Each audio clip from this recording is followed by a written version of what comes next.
नमस्कार दोस्तों, मैं आज सूर्य भगवान की कथा सुनाने जा रही हूँ। अच्छी लगे तो लाइक, सब्सक्राइब, कमेंट, शेयर जरूर करना। प्राचीन काल की बात है। एक गांव में एक ब्राह्मण रहता। वह सूर्य भगवान को पूजा करता। सूर्य भगवान का बहुत ही बड़ा भक्त था।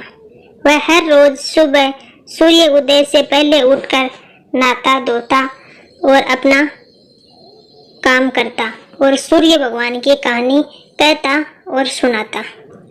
इन सब में उसे देर हो जाती थी और वह ज्यादा काम नहीं कर पाता था, जिसके कारण उसे उसकी पत्नी बहुत डांटती थी एवं समाज वाले भी उसे निकम्मा कहते थे।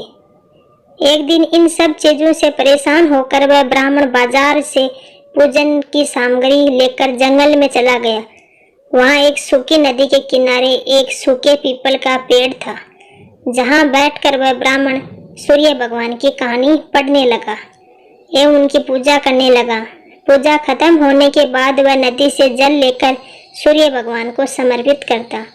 जैसे ही उसके द्वारा जल चढ़ाया गया, जल नदी और पीपल के पेड़ पर गिरता है, वैसे ही नदी साफ पानी से भर जाती है। पीपल का पेड़ हरा भरा हो जाता है। तभी सूर्य भगवान उस नदी के जल में प्रकट होकर कहते हैं, हे ब्राह्मण, मांग क्या मांगता है। ब्राह्मण ने ये बात सुनकर सोचा कि ये आवाज किसी भूत प्रेत की तो नहीं है। तब वह घर जाकर ये सारी बात अपनी पत्नी को बताता है।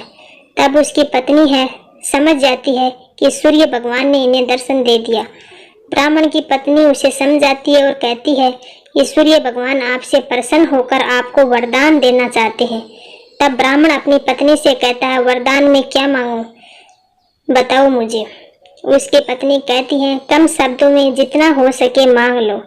ब्राह्मण को सूर्य भगवान से मांगने को फिर से कहता है कि अपने महल के अंदर सोने के पालने में पर पोते को दासियों द्वारा खिलाते अपनी आंखों से देख पाऊं। अगले दिन जब वह जंगल में जाता है, सूर्य भगवान की कहानी और आराधना करता है, तभी भगवान सूर्य फिर से प्रकट होकर ब्राह्मण से वरदान मांगने को कहता है।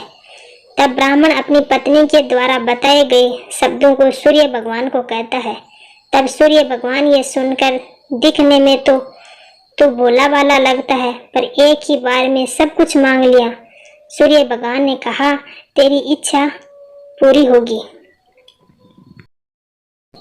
ब्राह्मण जब जंगल से वापस अपने घर को जाता है तो देखता है कि उसकी टूटी हुई झोपड़ी महल बन गई है और उस महल में दास दासियां आ जा रहे हैं।